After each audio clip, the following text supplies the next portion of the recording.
looks like we have Scott Kendall, Julie McKenzie, Kelly Tarbell, Dave Venter, myself, Jeff Hance. Is Amber not on? Amber's here. All right, so we'll call it done. For approval of agenda, there's a couple of changes, and I think everyone just heard it all. The first thing I'd like to do is we need to add in discussion of a new hire, Jenna Laszlo, as a literacy reading interventionist for Mount Holly. I would like to remove the curriculum director's report because Todd is not here. And then the TRSU continuing improvement plan just needs to be removed from new business as it's sitting under old business. Is everyone okay with that? Yes. Just as a point of clarity, Adrian, I think you said we had to remove the curriculum report, but it was really the facilities report. Did I say curriculum? You're absolutely right. I heard it, but I don't know. No, you're absolutely right. And I put it because my plan was to remove the curriculum director's report because that's going to be the SIP presentation. I wanted to also remove the facilities report. So it was both of them. Sorry. I hope that's clear as mud. So as long as everyone's okay with that, I'll take a motion to approve the agenda with the changes. I'll make a motion to approve it. I'll second it. That was Dave and Kelly. All right. So now we're looking at approving the minutes from the March regular meeting. Stop.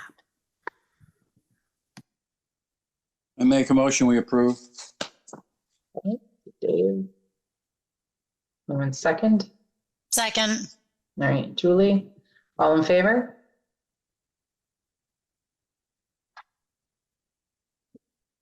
Can you guys come off camera or come on camera or come off mute? Aye. Thank you.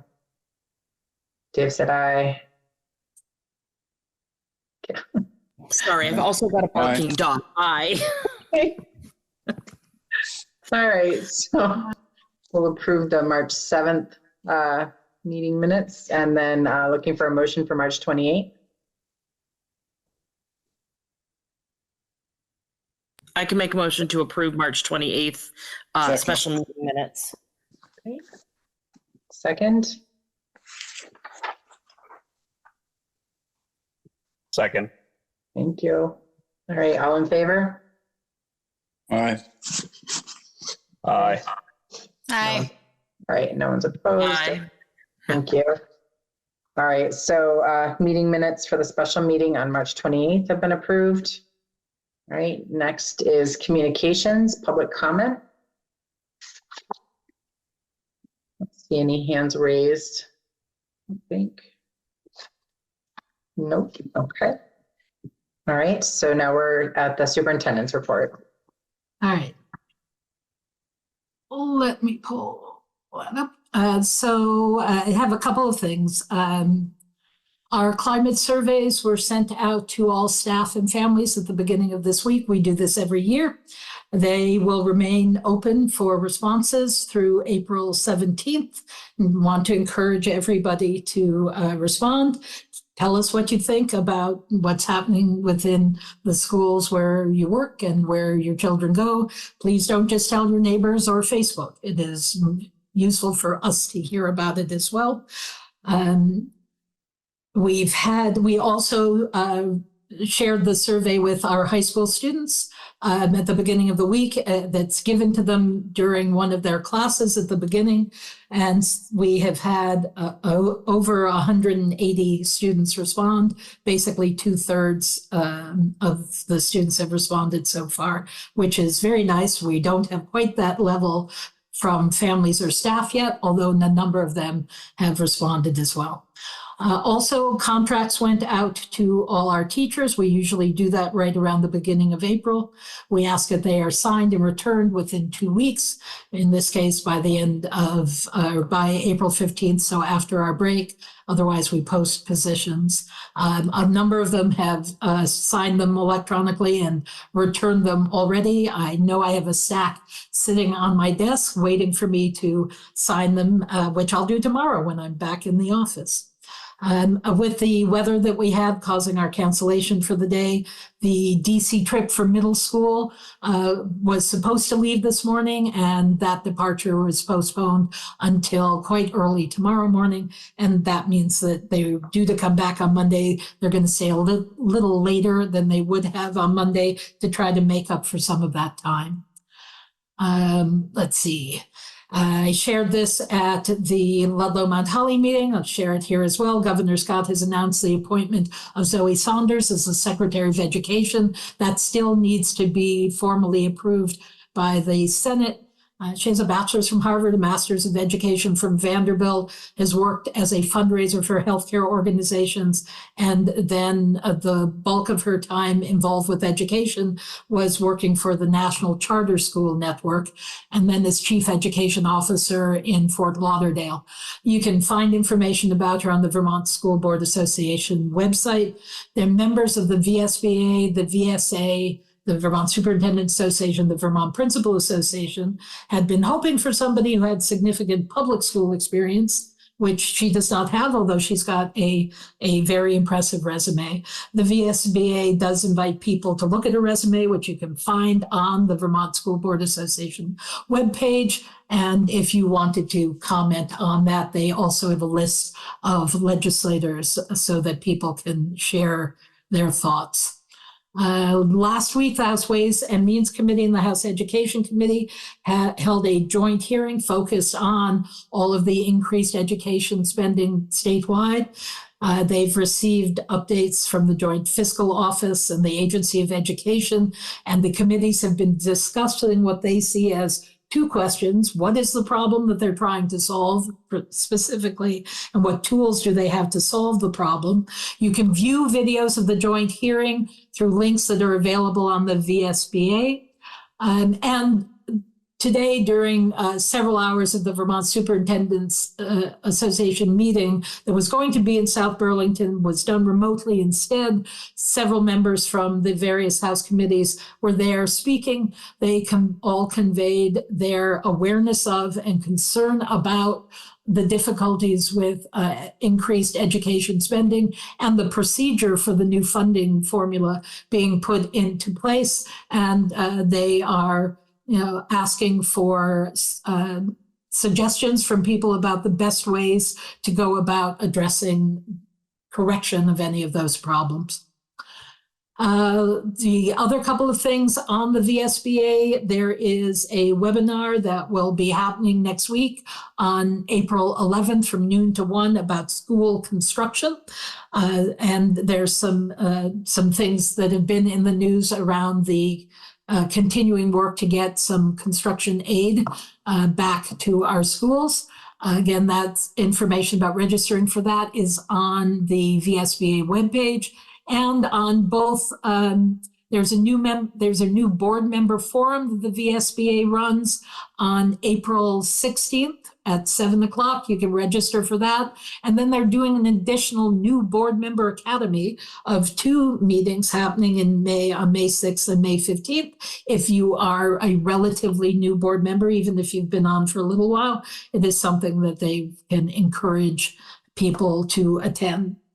And then, as I've said at these couple of meetings, we're getting ready for the eclipse to happen, which will happen on Monday, and school won't be in session, but we anticipate quite a bit of people coming into the state in order to see that.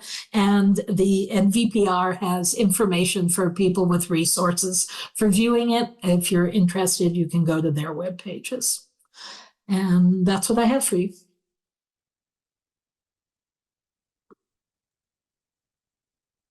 Okay, any questions for Lauren? No, okay.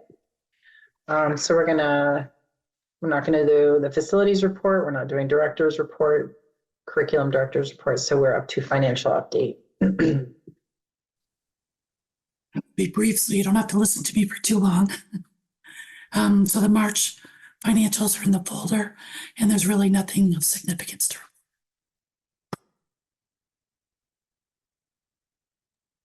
Any questions? Sorry. All right. If nothing, we'll move into old business. The first thing is the TRSU 23-24 goals. I'm not entirely sure if, I don't know how people feel it, because Kelly, you kind of had the thing for the superintendent evaluation. I don't know if people want to try to do that because you'd end up having to share it, or if people would want to table that until the next meeting. How does anyone feel? Personally, I feel like it would be difficult to do over Zoom, but that's just my opinion. Well, that was my thought, which is why I brought it up, but I didn't want to make that decision on my own. Anybody else have any feelings about it? Just do it the next meeting. Okay. That makes sense to me. All right. So we will just table that one to the next meeting. And Kelly, you've got all that stuff on your computer, right? To be able to do next time. I do, and I forwarded it to Paul, and I thought I forwarded it to you at the last meeting, but maybe not, and I can do it again. I think you did. I think it came from your personal email though. It might have. Okay. Yeah. Okay. All right. And then the next, sorry, as long as everyone's okay with that, we'll table that. So next thing is the TRSU budget for fiscal year 25. And this is only on here because we weren't sure what would happen at these two district meetings that were happening yesterday and the day before. For those of you who weren't at one or the other of those meetings, both the Ludlow Mount Holly School District and the Green Mountain School District approved numbers to go forwards for a revote, and both the districts agreed to hold that vote on the same day, which will be April 23rd of 2024. Ludlow Mount Holly's informational meeting will happen on April 16th, the week before at 6 o'clock at Ludlow Elementary School and on Zoom. And Green Mountains will happen on the 18th at 6 o'clock at the high school and on Zoom, which will occur just before the Green Mountain School District's regular April board meeting. And we'll do our best to get as much information out about that to people as we possibly can.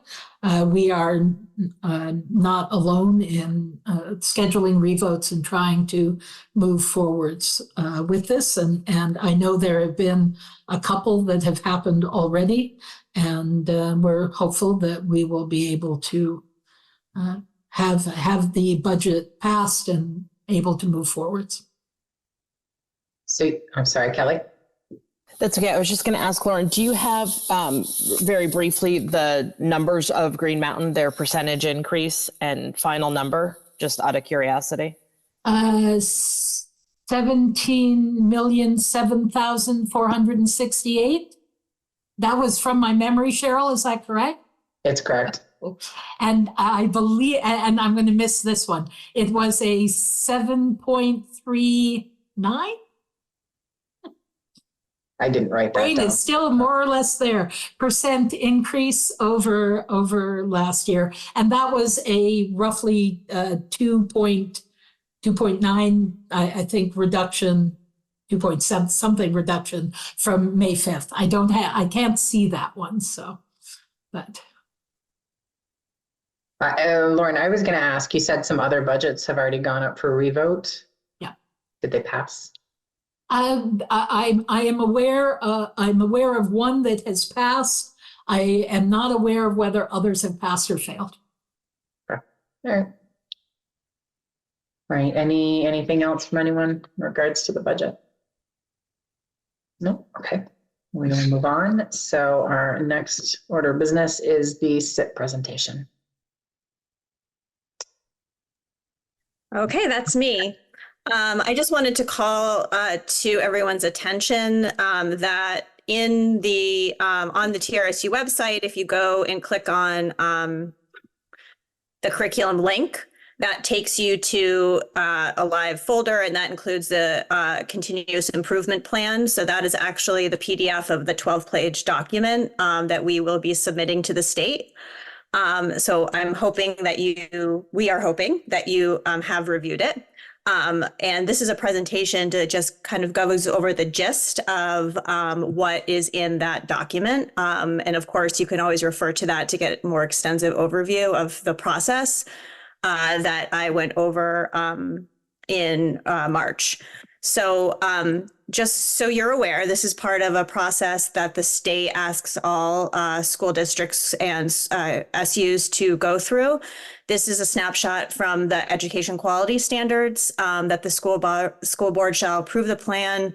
So that includes the goals and objectives, the educational strategies and activities, the strategies and supports to ensure that the school maintains a safe and orderly, civil and positive learning environment, and also any technical assistance from the Vermont AOE. At this point, we are determined, as I said, in March for Equity 1 supports, which means that we monitor from the TRSU level progress toward closing the gaps as it relates to students from marginalized, historically marginalized backgrounds to those who have been historically privileged, and that includes students on IEPs and free and reduced lunch as well. So you'll see that in the overall goals. So I wanted to just share with you also the vision of where we're going that we adopted in December. And then also I wanted to include a snapshot of the baseline data. This was asked at one of the board meetings in March, I think the GM board meeting. So we included it here, kind of where we got our numbers from. In the SIP document itself, there's a pretty extensive links to needs assessments where we go into depth analysis of root cause analysis and problem of practice to get at where we got to in terms of the SMARTY goals that we shared with you last month and also are continuing to share with you this month. So this is baseline data. As you can see, we've suppressed numbers lower than 11 as suggested and followed by the Vermont snapshot for suppressing data. And this is VTCAP scores from spring of 2023. And this is the math baseline data from the spring of 2023. These are the theories of improvement that we went over last month, that nothing has changed in that regard. In academic theory of improvement, math and ELA, academic proficiency in math, and as well as our equity, safe and healthy schools theory of improvement. And those, as I had said previously, feed into our overall goals, which in our ELA goal, by June 2026, TRSU will improve the number of students in grade 3 demonstrating proficiency on the VTCAP ELA assessment, as measured by growing the percent proficient by at least 20% each year at the SU-wide aggregate level. And so we're measuring that by looking at K2 foundational skills for IEPs, students on free and reduced lunch, as well as our historically marginalized groups by closing that gap by 10%. We'll be monitoring that with some outside assessments that include our NWA internal benchmark, as well as our DIBELS assessment, which I talk a little bit more about in terms of these change ideas. So how we're going to do that, which is the hard part, is we're going to really focus on developing awareness of segments and sounds in speech and how they link to letters. Next change idea, teach students to decode words, analyze word parts, and write and recognize words. Screen all students for potential reading problems at the beginning of the year and the middle, and again, the middle of the year. And this is in regards, and you have heard me speak about this before, that we've been piloting the DIBELS, dynamic indicators of reading, early reading skills to help support in that way. And then lastly, the change idea for our fourth one is to provide intensive systematic instruction on up to 3 foundational reading skills in small groups to students who score below the benchmark on the universal screener. Our math goal, by June 2026, TRSU will improve the number of students demonstrating proficiency on VTCAP math assessment as measured by growing the percent proficient at least 20% per grade level at the SU-wide aggregate level. And so in this case, our 2 change ideas are defining what effective math instruction is, and then orchestrating productive math discussions with the effective math instruction being with systematic planning in a collaborative way, and then really focusing on producing those conversations and orchestrating those math discussions to develop the knowledge with the progression.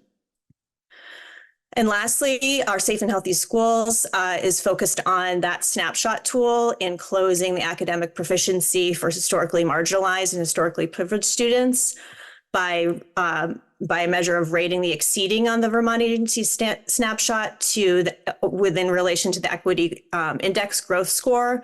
And the growth score presents the median of students' change in performance on the assessment over the past 3 years compared to academic peers. So we're really going to monitoring that snapshot when it comes out in the fall of each year.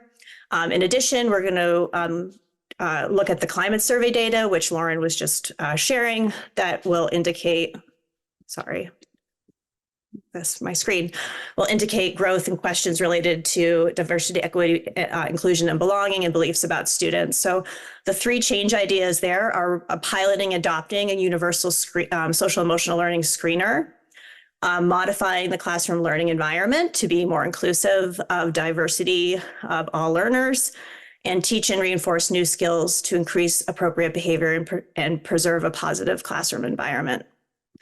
And I would like to add that all of these change ideas, as counseled by the state, are part of education sciences, where they are evidence-based, that these ideas really give us the biggest bang for our buck in terms of where we want to focus, because they have produced evidence that says there's strong correlation between, if we focus on these specific areas, that the goals will be met quicker and the gaps will close. Any questions? Julie? That last slide that you had up with the social emotional curriculum and assessment, is that the work that you've presented on to the LMH board on the new curriculum that's been in Mount Holly for maybe a year or 2 longer, and this is the first year in Ludlow? Yeah, it's building on that curriculum and those supports of supporting students in terms of the social emotional learning, but it's also adopting a screener that will help us really target the needs of students in those areas, so we can really know how to be more strategic and how to utilize that approach that we have adopted in all 4 of our elementary schools, and will be adopting. Actually, there's a team attending a training for the middle high school this May in that area as well. So yes, and more. And I have one other, sorry. No, that's okay. Okay. Can you go back to the one where you showed the slide with the data? Yes. ELA. So is suppression based on insufficient respondents? It's based on numbers of students as it relates to FERPA. Got it. So like less than 10 or something? 11. 11. Okay. Okay. Okay. Thank you. You're welcome. All right, Dave? Yeah, hey, are these screeners going to be an increase in FTEs?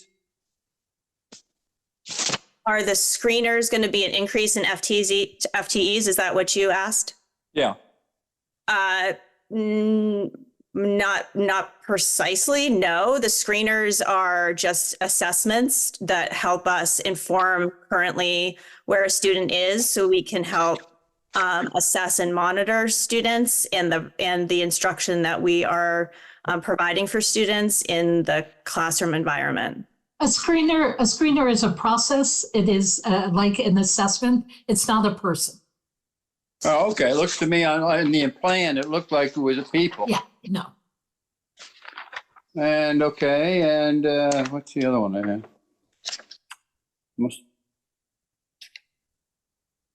Let me think about it. I have to think about it. Scott, did you want someone to read that for you? So there's a message in chat. No, somebody just came into my house and asked me this question. So Okay. So that's not related to this. Okay. No. All right. Sorry. Okay. The way the screen is, I can't, there we go. Okay, Dave, did you want another minute or two, or are you? I can't, I'm trying to find it off the plan. Okay, we can come back if you want. That's okay. That's okay, go ahead. So, Emma, you're not looking for any type of action tonight, are you? We are looking for action. The state requires us to submit a plan to them by June 30th, and that includes the board approval of the plan. Okay. And then, so the TRSU will, assuming it moves forward with the TRSU, and then the individual boards would then be voting on that this month also. Yes. Well, we'll be voting on their individual school SIPs within their districts. In order for us to, this is tied, not only is this a requirement from the state that we have to submit these and have them approved, it is also part of the requirement for getting the consolidated federal grant funding is that our continuing improvement plan has to have been submitted and approved by the state before that Title I funding can be distributed to us. So we like to be as out in front of that. As I think I said before we started this last month, we didn't go through a formal approval process. That stopped while COVID was happening. And so while, we have shared our goals for the year with you, we did not need to have the board issue in their minutes an approval of the plan in order for the state to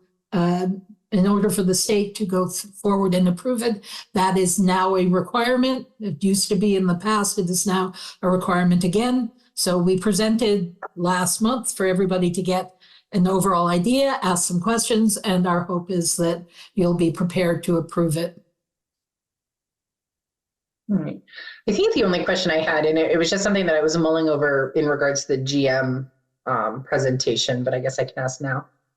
Is I think the goals are great, and they're pretty high. What happens if the goals aren't met? What are the next steps after that? So in going through it and setting goals, whether it's in this kind of a formal plan or not, these are not things that we collect data and then kind of don't look at or think about up until the last minute of the deadline. We are collecting data all the way along, monitoring as we go. These are goals for all of these different areas being set basically over the course of 2 years. And we will come back to you next year to approve the goals again, which will likely we'll have seen some progress, and we will have an idea of whether we're going to meet the goal we set now, or is that now that we've already achieved it? Wouldn't that be wonderful? And we can set new goals, or that we're seeing in one area or another some significant issues that require that we revamp them. So it is, we set a goal, but it's still a living document.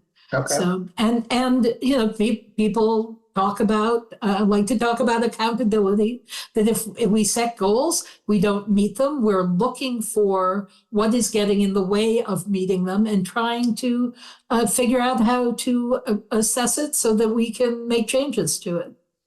Okay. But nothing terrible happens. The state doesn't say you set your goals, you didn't meet them, so now you don't get any money. I mean, that's not how it works. Yeah. All right. Okay. Dave, did you figure out what you wanted to Yeah, ask? I figured out one of them. And what will show whether the individual teachers are actually accomplishing what they're supposed to accomplish? So that's a great question, and Emma, you can weigh in on this as well. The way our systems are supposed to work, we have a supervision evaluation system documents that require that our principals are doing observations on a regular basis of their staff, both seeing what's happening within the classroom and also monitoring their reaching the goals they've set for student performance. So we should be gathering data along those lines from our principals about what they're seeing actually happen within the classroom. Also, I think to add on to what Lauren was saying, the other piece of it too is continuing to focus on learning walks and walkthroughs for principals and leadership teams, and to really help teachers guide and being really strategic on certain goals that they're working on in their classrooms with their students, and taking it through that lens to support them through coaching and through peer observation and peer feedback, as well as instructional leadership from the principal, to ensure that those changes are being met, and have conversations around changes in practice as a result, as it relates to the specific goal in the SIP. Okay. Okay, I've went over the continual improvement plan. I guess that was put out electronically. I have a lot of questions that relate to that. I don't know if this is the appropriate place to ask. And maybe I've gone off the deep end in even asking these questions, but things like in the broad area of focus, academic proficiency, the second dot, strive toward equitable improvement. What does that mean? I have to look at where you are in the document. I don't even know if it's appropriate for me to ask these questions at this time. I think that's what this time is for you to ask those questions. If you get carried away, Dave will say something, but this is the time for you to ask the questions. You'll probably say something. So the broad area of focus is really specific in the state. If you recall, when I introduced the whole process in March, part of that is looking at the quality assurance, and so the state monitors that through 5 indicators, and those are academic proficiency, safe and healthy schools as another one. There's 3 of the high quality staffing, investment, and I forget the 5th one off the top of my head. But from those pieces, we worked with the state to tease out the 3 broad areas of focus by doing a needs assessment as it relates to those areas of concern. So the links there are related to that. And I'm not sure if that 100% answers your question, because I think maybe you were talking about equitable improvement. Is that what you were talking about? Yeah, I don't know. What does striving toward it mean? They're talking like buzzwords.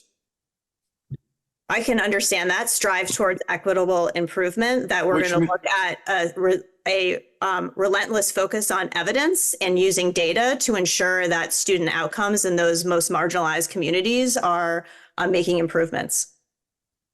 Okay. And how we do that, it gets into those change ideas further on in the document. Okay, and then the healthy schools, the 3rd item, the second dot is lack of consistent and efficient data. What will make the data consistent? Well, we actually don't have a screener at the moment. So part of the change idea is to pilot and adopt one, and then ensure that we have that level of data, and then monitor growth as a result to that after it's been adopted. Okay, I guess I'm getting confused. Sounds like you're walking down a path without any means of measuring anything. Well, it's part of what we're saying is that in order for us to walk down the path, we have to have identified the way we're going to measure it. So we are going to be identifying a screener for SEL. And while I don't believe this is exactly what Emma was getting at, part of our difficulty has been the state required testing, which is part of what we're supposed to be using to monitor our progress, has just, what we've been using for years has just been, first of all, we had a year where it wasn't given at all. We had a year in which it was being given in different ways because of what was happening with the pandemic. And then they changed it. So now we have a brand new system that was not field tested and that no one had any warning for before it went into place. So in order for us to measure whether we're seeing progress according to the way we're measuring success, we have to have a consistent way of measuring it in place. We have some things that are consistent. Our NWEA data is something that we have been using for years in a consistent way. Disrupted for 2 years here in the last 5 years, but otherwise relatively consistent. And we want that same level of consistent monitoring data for all of our other goals. That's part of our plan, is to make sure that we get those things in place. And what will show success? That we will reach the 10%, improvement goals that we are setting. Okay. In the area of literacy, we're really measuring that goal by looking at that 10% foundational skill, as Lauren was articulating through the NWA reading, to look at 10% growth in students on IEPs, students in free and reduced lunch, and students from historically marginalized backgrounds. Okay, maybe I shouldn't take up any more time with this kind of thing. I'll just get together with you, Emma, and show you. If I was using a red pen, it looked like I had bled all over this thing. So I have a lot of questions. I'm happy to talk. And maybe they're not even germane. I mean, they make statements of utilizing, what was it? Use of adopted high quality materials under one of these things. Like what? Like the Yale program. I mean, we can go through and list all of our materials for you. Yeah, I'm happy to provide that for you. Okay. I think that if you go into the theory of action, there is the K6 guiding principles document that's footnoted in there that links to the use of our vision of reading and what programs we utilize that are high quality materials. All right, I'll get together with you, so I'm not taking up a lot of time. Well, actually, I was going to ask, since we'd be voting on this, are you thinking that you would want more time before you vote? I do. Well, I'll vote, but I'll want more time before I vote yes. Okay. Kelly? Sorry, it took me a minute. I was just going to say to Dave, I think we have screeners in place, right? We have the cognitive testing for ELA and math. I think the screener that's not in place is just for the SEL data, correct? So we do have screeners that we can measure against for reading, writing, math, that kind of thing. We're just not for the social emotional yet. That's what they're looking to pilot and adopt. And then as far as your other question, I don't know, that would just be, we were able, I mean, I don't know exactly how TRSU does it. I know how I am able to do it. And we have a program that sort of, we can sort our data in a variety of ways, and we can see, how students in free and reduced lunch are performing and how they're increasing or not. And then the same for special ed and boys versus girls and all sorts of different ways we can sort that data. So I think, I think the way Emma is speaking that they have something similar, if not exactly the same thing, if that helps you in any way. Not really. I appreciate it. To me, this document is not very specific, I guess, and I don't know. Maybe it should not be specific. It seems like just a broad summary, and it does. If I was reading through it, well, as I was reading through it, I had, all right, you say you need to do such and such, but what are the planning practices? How do you get the training? Those kind of questions that are not in this document, maybe they're somewhere else. I am happy to have a discussion with you, Dave, about to answer your exact questions, as well as discuss more specifics if you want, at any time. Okay, that's fair. Julie?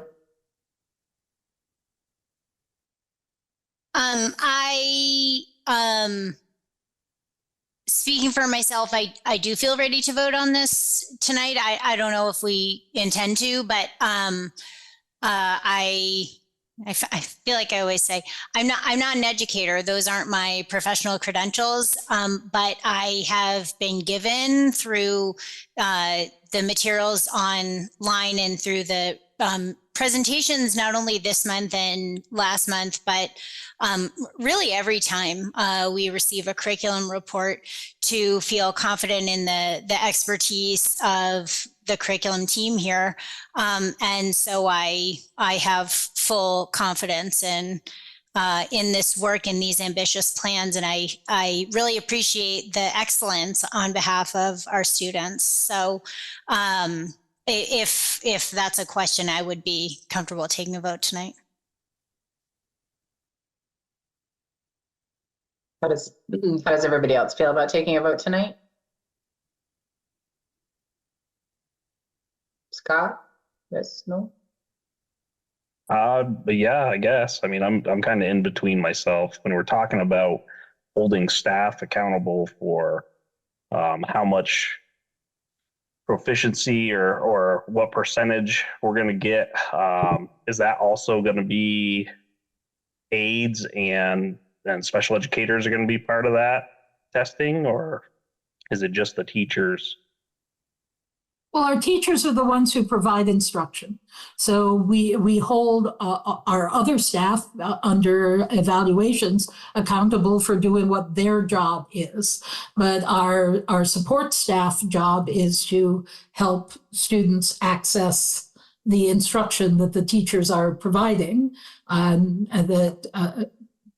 So we're looking for them to perform their job, but their job is not to provide direct instruction. I would also just like to pull on that answer as well, Scott, that with the vision that's outlined in this plan with our MLSS framework, educator collaboration throughout the layers, whether you're a classroom teacher or an interventionist, a special educator, is really the vision that we're going. So it does apply to all those educators, licensed educators in that role. So there'll be some sort of way of screening them too. Well, they're all educators are part of a supervision and evaluation plan and have personal goals. And that is part of the plan that we already have in place. So that does include them as well already, regardless of the continuous improvement plan. Okay. Thank you. Dave? Yeah, I just want to let you know, Emma, this is in no way am I expressing displeasure on what you guys are doing, because I think it's fantastic. I think it's more an indication of me not being able to understand it. So I'll put it on my shoulders. I appreciate that, Dave. I totally appreciate your questions. I know it's a complicated process. We're always continuing to learn and improve as well. So I appreciate your questions. Okay. And from my perspective, the idea of the board approving the plan is not a request that you are making very fine-grained decisions about whether we should have said 15% instead of 12%, or whether we should have identified a slightly different standard to focus on. It is that you can understand the nature of the goal, the way we have described that we are going to try to meet it, and that it seems in a very general way reasonable to you and achievable to the best of of all of our understandings. And that the reason that, again, from my perspective, the reason to vote no on this would be that you were looking at it and going, you think we are just, from whatever evidence you've seen, we are way off base. We shouldn't be focused on looking at reading skills in the elementary school. We should be focused on students' science skills in the middle school. Now, we'll argue with you about that, but that we're asking that you have seen this and that it makes sense to you, that the things we've said or how we're going to approach it sounds like a reasonable way to do it, even if it's not precisely how you would do it. And to your point, Dave, if you're reading through this and you are left with you just don't understand what this means or how we're going to get there from here, then it's best for you to have some additional conversations with them. If it makes sense to you in a general way and that you think that we're headed in the right direction, and as Julie says, trust that we're going to be able to get there, then we would ask that you approve it and let us move forwards with it. The other piece that I just wanted to share as well is that the plan is as a plan and is continuing to be improved. So even the change ideas that we've created, we can monitor those, add to them. And of course, if you have conversations about that throughout the year, we can talk, discuss that, talk about that, and include our principals in that as well. So, this is a plan. It's a living document that guides our work. The goals certainly will not change, but the ways in which we're getting to meeting those goals may shift as we are getting more data, learning about our system and how it's changing and adjusting. I appreciate that. In years past, under previous curriculum guys, there's been plans put out that are void of any measurable means of determining whether it's achievable or not. And that's kind of where I'm coming from. The lack of specific in this document, and maybe this document shouldn't have the specifics in it. Maybe it's in the ones you just talked about. So that may be whatever we talk about needs to be measurable, and whether we get there or not. And what do we do if we don't? Well, and from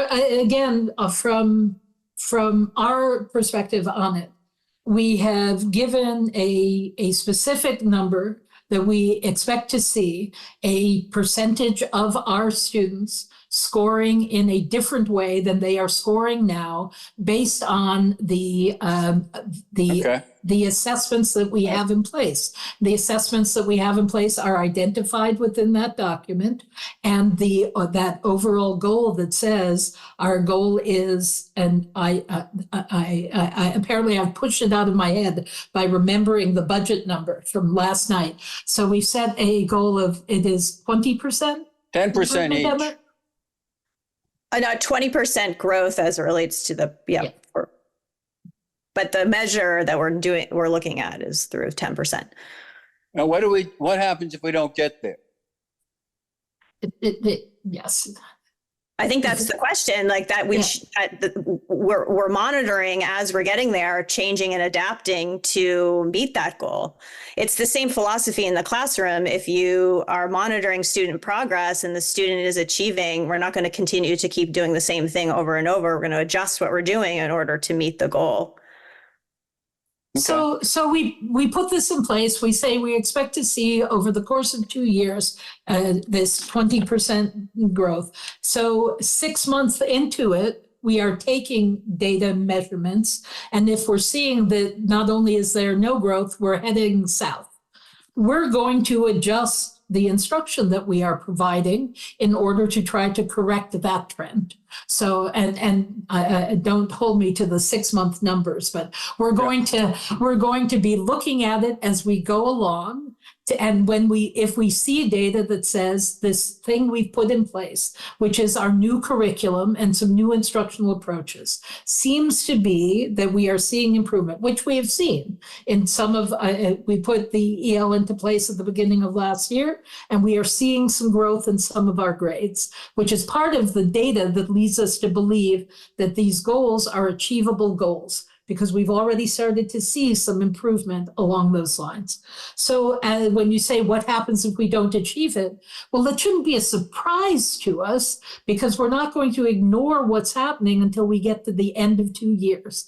We're going to be looking at it as we go along. So if we're seeing a year in that this is not working, we're going to change what we're doing in order to try to meet that goal.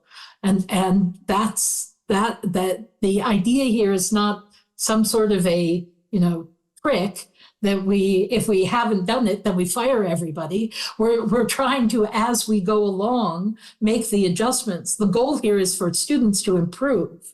The goal is not for us to meet our goal. It is for us to improve student performance. So we're going to be looking at that as we move along. Okay, so it's living, breathing. It's not by drop dead. Absolutely, yeah. Gotcha. Thank you. Scott? Not 6 months, Lauren, but or maybe 6 months, but if there's any time period that we could maybe check in, or you guys could check in with us to tell us how you guys are doing, that would be phenomenal, just to see if it's working, And I think that's a great idea, Scott. Yeah. That's exactly what the idea of a multiple year board calendar is, so that part of what is put in that calendar is that there will be a report from the K-6 literacy every 3 months or every however many months. And so that is built into our agenda, so that we're not deciding a month ahead of time whether we're going to report on it or not. We have planned for the year that you'll get those updates whatever the time frame is. Usually we would say we were going to do that we were going to talk about the math performance every 3 or 4 months, literacy every 3 or 4 months, but not the same 3 or 4 months, right? So you'd schedule one for September, one for October, and then schedule coming back to that data in another 3 months after that. Okay, that sounds great. Thank you. Yeah, that's where we want to be. And as I've said, we sort of started with that idea several years ago and just got derailed. And we are in a place, we've been talking about this for the last year and a half with some new people in place, and they're ready to go and ready to do this. So it's exciting, and I am confident that we are going to have within this next year, you're going to see the growth from the new instruction, the new things that have been put in place. It's hard, I know, from the board perspective, and it feels like we just keep saying it's going to get better, it's going to get better, but we're actually not doing the same things that we were doing 3 years ago. The instruction for literacy and for math in our K-6 classrooms is very different than it was 3 years ago. And those changes are working their way up into the middle school and high school as well. A lot of it too, from the literacy standpoint, is when you're talking about instructors, is unlearning a lot of practices, which is can take time because you're letting go of a lot of practice that you may have used for many, many years and reinstating new ones that are more effective. So that takes time, but it also takes persistence from leadership to hold, to urge and support and celebrate the progress that's being made. All right. Craig, I'm not sure. Is this just for comment right now? Because this isn't like a public comment spot. I just want to. No, I just simply wanted to offer to Dave to also be available to answer questions. And, what we're looking at now is the TRSU SIP plan. We also have school-specific plans, and I'd be happy to get into the really granular details and help Dave help you see really the specific ways we're evolving the instruction and how we're going to achieve really specific goals. That'd be great. Thank you. Thank you. He knows I asked the same question over the years. Okay. Same kind of question. All right. So is everybody's questions answered? Yes, mine are. Yeah, I'm good. I'm good. All right. Okay, so now we're looking for a motion to approve the continuing improvement plan as presented. So made. So Dave, who seconded? Scott. Okay, so Dave and then Scott. All in favor? Aye. Aye. Aye. Okay. Doesn't look, Jeff, were you able to? I didn't. Yeah, I said aye. Okay, sorry. Thank you. All right, so there's no opposed. All right, so that passes. Thank you. Thank you very much. And we appreciate all the questions. If we haven't answered them completely, as Emma and Craig have said, give us a call. And I'm not just offering Craig and Emma up. Give me a call. I'm glad to talk to you about it and make sure that you're seeing what you want to see. It's a living document. We're very pleased with the way it's worked. And I will say, I've said this in other venues, but Emma, Julie, and Linda Wade, who work on all of these things, have done an outstanding job. And in the first year I was here working as principal at Green Mountain, the way that our administrators were approaching this, and this is just because they were not unique in this, was this giant flaming hoop that had to be done in order to keep the state happy. So you figured out what it was they wanted to have, and you filled it out, and you sent it on its way, which is not what it's supposed to be. And we had in that first year a discussion about that, and the people on those teams were clear that that's not how we wanted to do things. And we've been working since then to make sure that this is the document that you now have in front of you, which is something that is not a checklist. This is a very real, very serious look from all of our administrators at their data, creating the goals that they really want to see and work on. So it has finally become the thing that it really is intended to be. It is the data-driven process that should guide improvement. It's a lot of work, and people have done it. I couldn't be more proud of our administrators, and in particular of Emma and Julie, who worked to create all of this. So, and we appreciate your support, but call with any questions. We'll make sure you get answers. I appreciate that, Lauren. And one thing that I just also wanted to mention and in regards to that is the collaborative stakeholders represented. I also urge community members and families who have any questions about this as well, and board members to ask questions. And I really appreciate all the depth of questions that were asked continuing throughout this process. So I'm always open for conversations and answering any questions people might have. Thank you, Emma. Thanks, Thank Emma. you. Okay, all right. So now we're going to move into new business, and our first order is going to be discussing a new hire for the literacy reading position. Since this was a last-minute add-on, I didn't know if you guys wanted a moment. Did everyone get an opportunity to read the material that was sent out? Because we can take 2-3 minutes to just go over it real quick, so that you're voting having read it. Did everybody get a chance to read it? I read it. Okay, so everyone's good. Okay, all right. So Craig and Lauren, you're up. Yeah.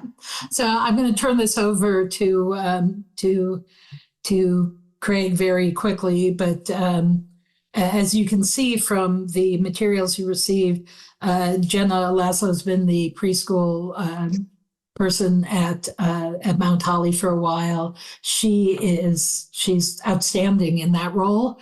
We'll be sad to lose her in that role, but we always encourage our staff to be looking for what feeds their growth as well as what helps all of our students. This is something she's interested in doing, and all of my interactions with her have been that this is somebody who is devoted to helping students grow and is just curious and interested in everything and bright and excited, and she'll do a great job for us there. And I'll stop babbling about that. Craig, the specifics about why you wanted her for this position. It is a TRSU position because it is a Title I funded position, but it is a placement within Mount Holly School.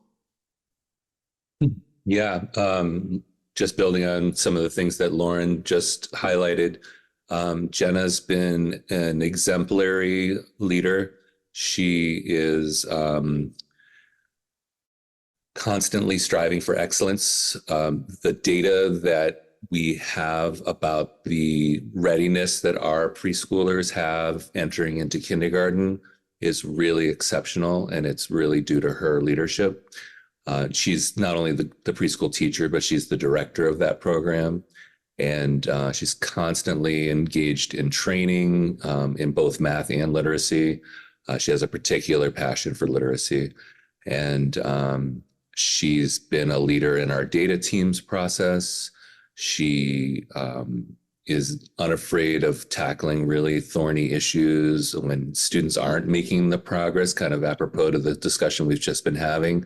She's constantly looking for creative and effective ways to make those breakthroughs that our kids need. And I'm just really excited to have her moving into this role. I think she's really ready she's demonstrated leadership on a number of different levels, but I think she's ready for the next challenge. And I have to say, the committee was extremely thoughtful and thorough. We had a very strong field, which, you're probably hearing throughout Vermont and across the nation. We're facing a real educator shortage. We had 3 finalists that were excellent, and Jenna rose to the top, but all 3 were also very strong. So I have no hesitation at all in recommending her to you, and I hope you will approve her. Any questions, I'm happy to answer.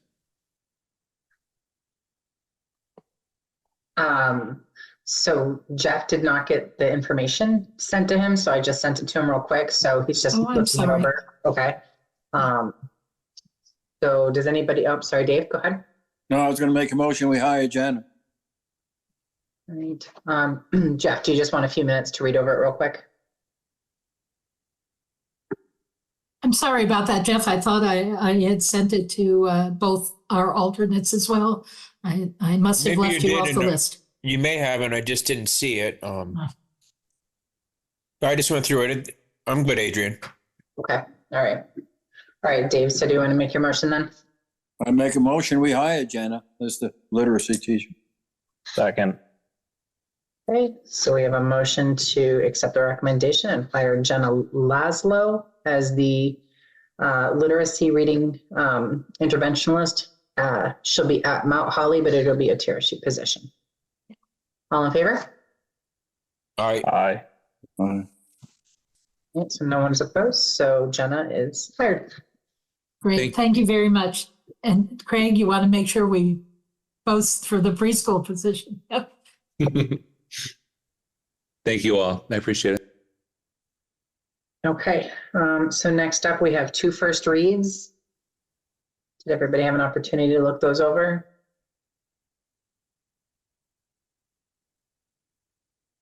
Any suggestions or questions or anything you want changed? If not, it'll just come back for a second read next month.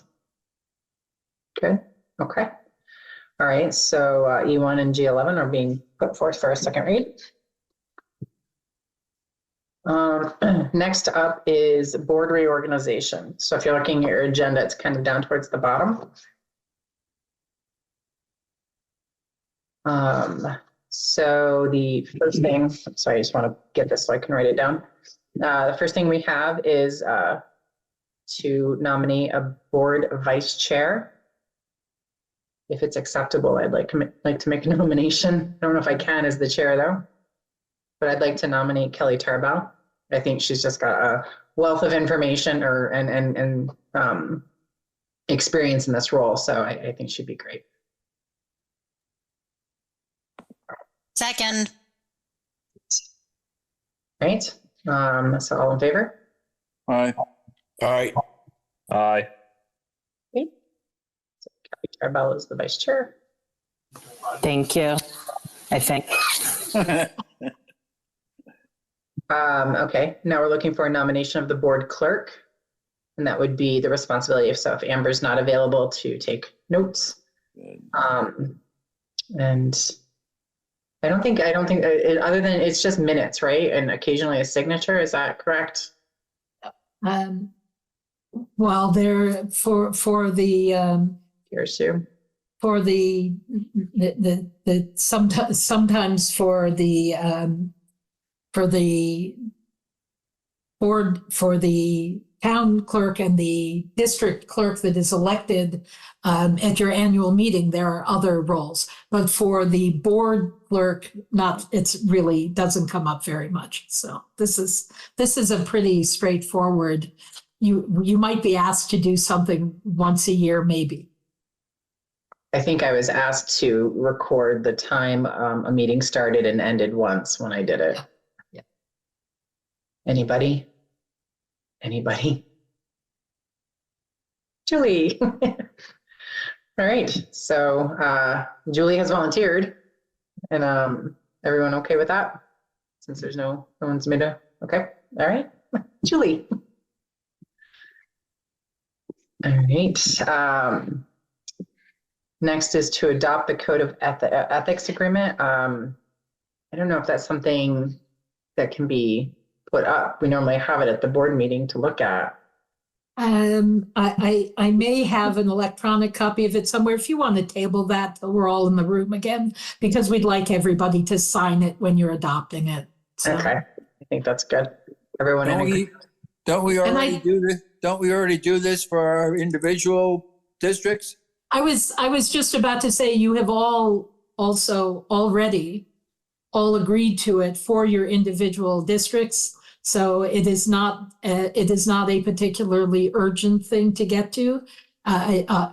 This is a separate board, and as a separate board, you have to agree to adopt the code of ethics again. But we can wait till you're sitting around a table to do that.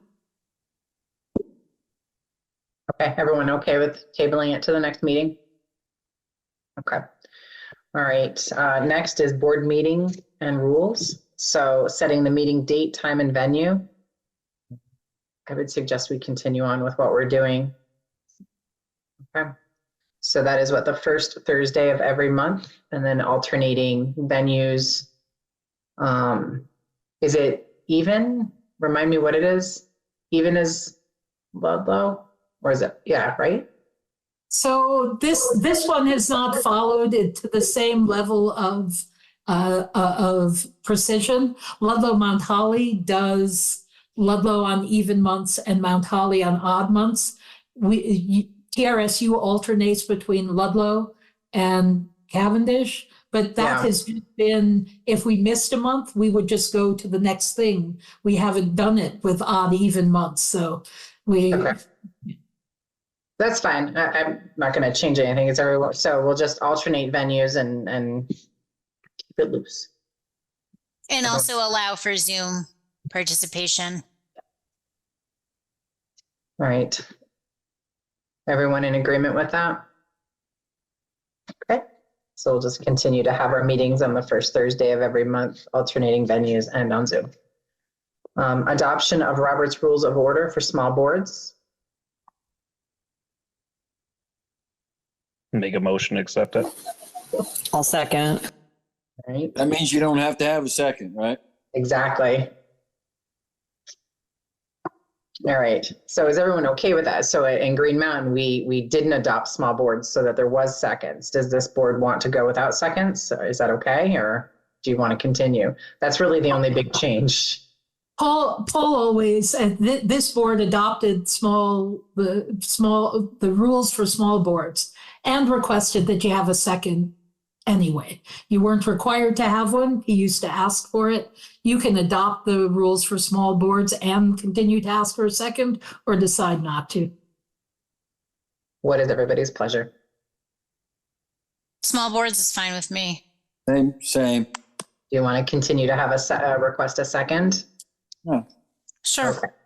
All right, so we'll continue on with what we're doing, which is small boards, requesting a second for motions. Okay, all in favor? Aye. All right. So we've adopted that.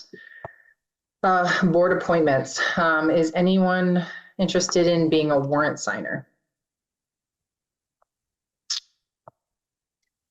It's again, not a lot of work. You just have to go to TRSU twice a month to sign the warrants. And I think it's a good idea for especially newer board members to do, because you get a good idea of what, our finances and expenditures would look like.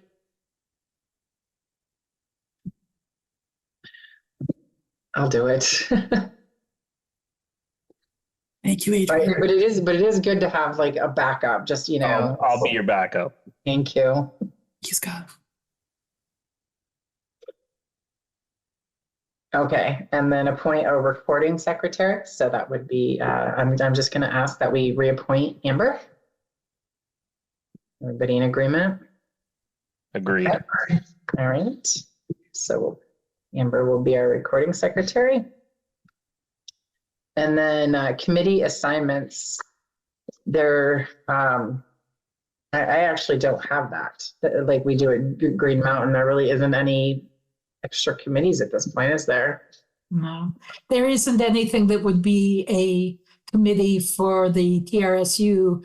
Essentially the policy committee is a TRSU committee made up of representatives from the Green Mountain District and the Ludlow District. So there isn't additional committees that you would populate from here.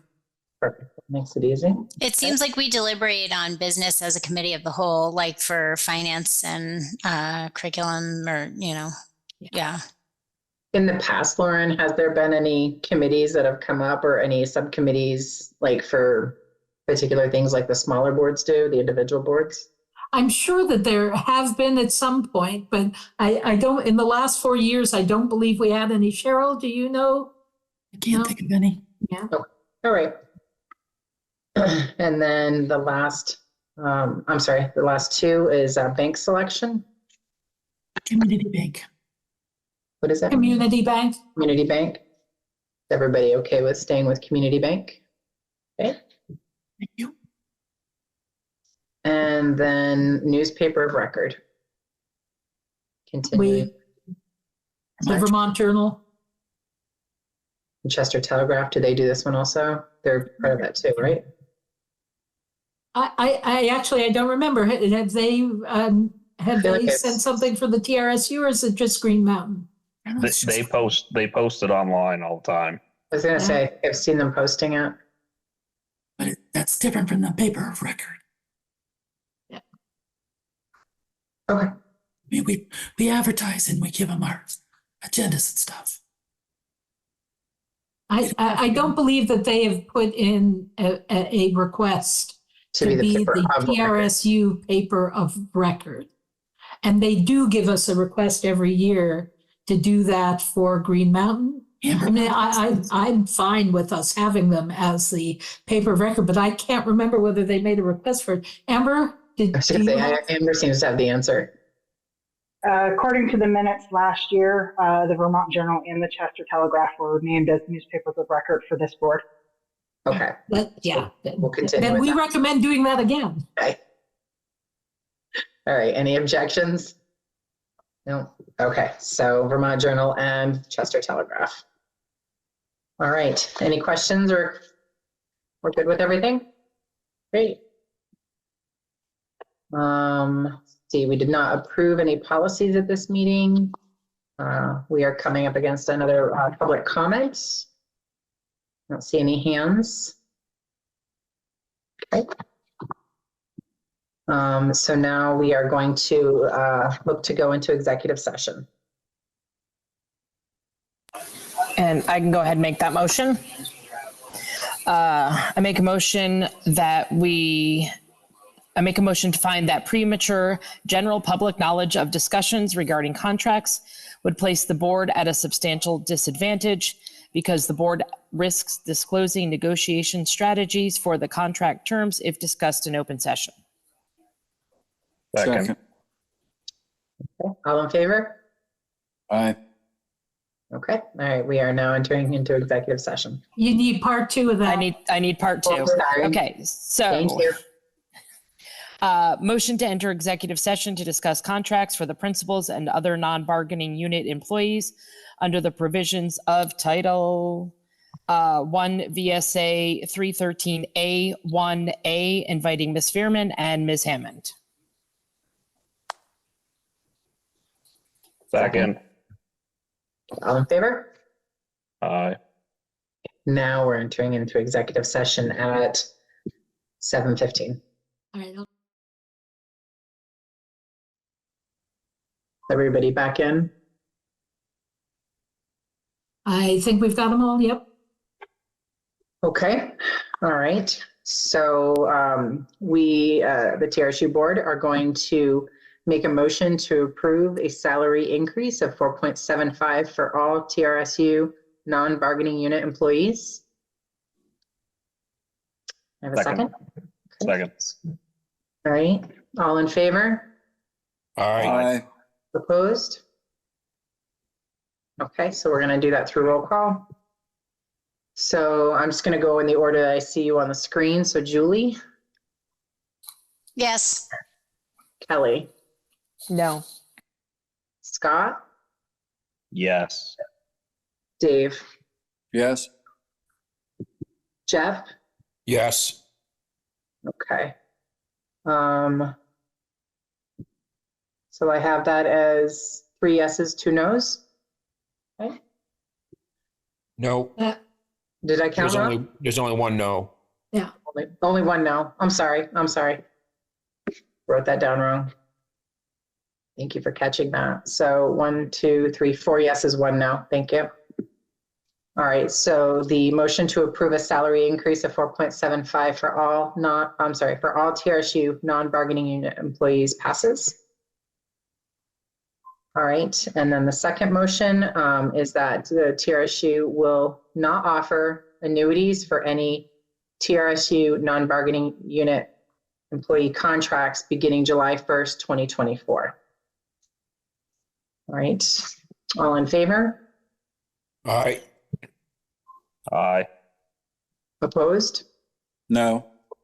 Okay, so roll call again, please, and we'll go in order. So Julie, Yes. Kelly, Yes.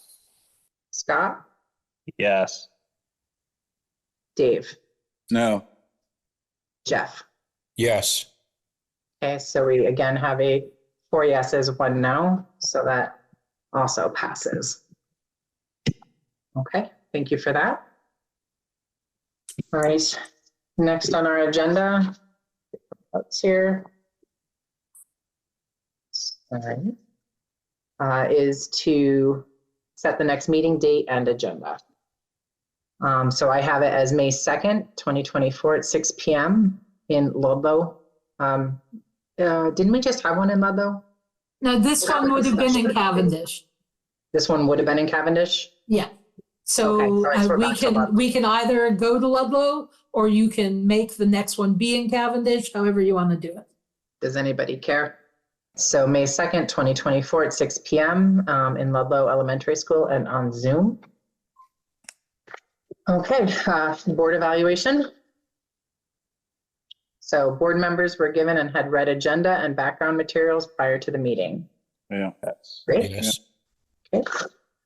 Board members were respectful to each other, the public, and the administration. Yes. Yes. Board members handled conflict openly and constructively. Yes. Yep. Yep. Board members focused on the role and responsibility of the board. Yes. Yes. And board members act as a team once a decision has been made and work collaboratively throughout the decision making. Yes. Yep. All right.